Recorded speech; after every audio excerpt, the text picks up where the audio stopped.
All right. So we are here to talk about not only the relationships that we have in marriages, but the relationships that we have in our lives and the relationships that we're trying to create. So I'm gonna say this, and then you can go ahead. But as we were talking, as her and I was talking, she was like, she went on a date, and her and the man were talking, and he was like, she said she doesn't know how the conversation switched. They were doing fine, and then it got to a point where he's like, okay, well, what do you bring to the table? And she was like, oh, wait a minute. Right there. See, somebody just pressed somebody's button with that comment. Yep. That's what happened, right? There's nothing wrong with saying, wait, well, what do you bring to the table, right? But he said it sarcastically. He said it, right? And she Sarcastic. took it sarcastically, and then the whole mood changed. And the date basically is over at this point, right? Because now I'm going to have to respond to let him know or let her know exactly what I bring to the table with a little attitude with it, right? And that takes me back. So I had to tell her, do you think that, so her response was, I am the table. He's like, oh, really? She's like, well, I don't need a man. And how many times have we heard men say that about women, or women say, I don't need a man? And we wonder why the relationships that we're in are in shambles. Jesus Christ. So that's going to be another 2 hours on that. But we had a conversation, and it went deep. And then she was like, wow, Tina, I've never, ever thought of it like that, never even crossed my mind.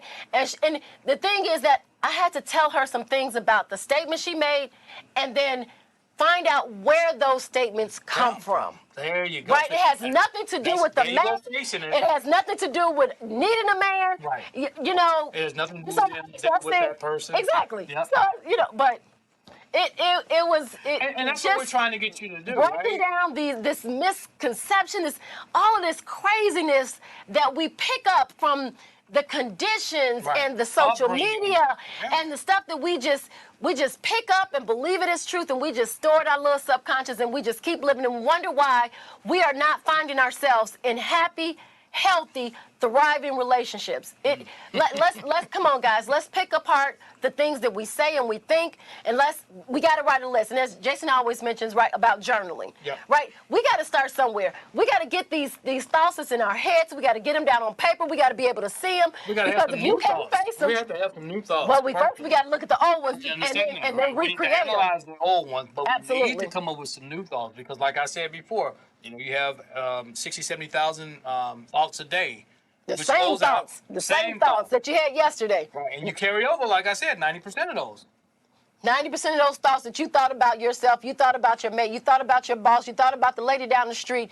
90% of those thoughts that you had yesterday, you're going to bring them over to today. So how you felt about yourself, how you felt about your mate, how you feel about the world in general, you're going to lead that to tomorrow. And then there's some people out there who want to believe, well, the world is just a hopeless place. Relationship is just a hopeless place. It's because you keep thinking the same thoughts. Right. And you're going to keep feeling the same feelings. And until you face the fact that there's something within you, within your upbringing, within your circumstances, within your conditioning that has created you to think that way, you're going to keep creating a world that is going to demonstrate to you that that's exactly what it is. Yeah, it's going to keep showing up. Right? You're going to create your world. Now, so far, be happy with the life that you have, because you created it. You went out there and you manifest everything that's in your life right now.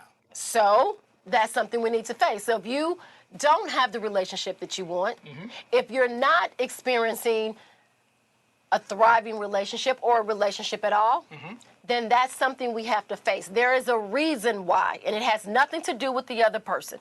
And we can come up with these lies for ourselves sometimes. Well, I don't want to date right now. Well, God made us for companionship, right? And so we all want that special someone to feel something special with. Sure, I don't care how many times people lie to you or lie to themselves about not being in a relationship. If we had the choice and it was the right relationship, we would choose the relationship, because that's how we were created. Yes. No man is an island, right? We go insane without, people. That's why you see these people live anyway. But so we have to we have to dig deeper. We have to unravel the mysteries in our minds as to why we're not attracting those things that we want. And also in my post, I said, as I told her, we don't get what we want, we get what we believe. So if we want a relationship and we don't have a relationship, it's because we believe something about a relationship that is preventing us from creating that relationship. Now that's looking at something. And that is one of those, you can't change what you don't face.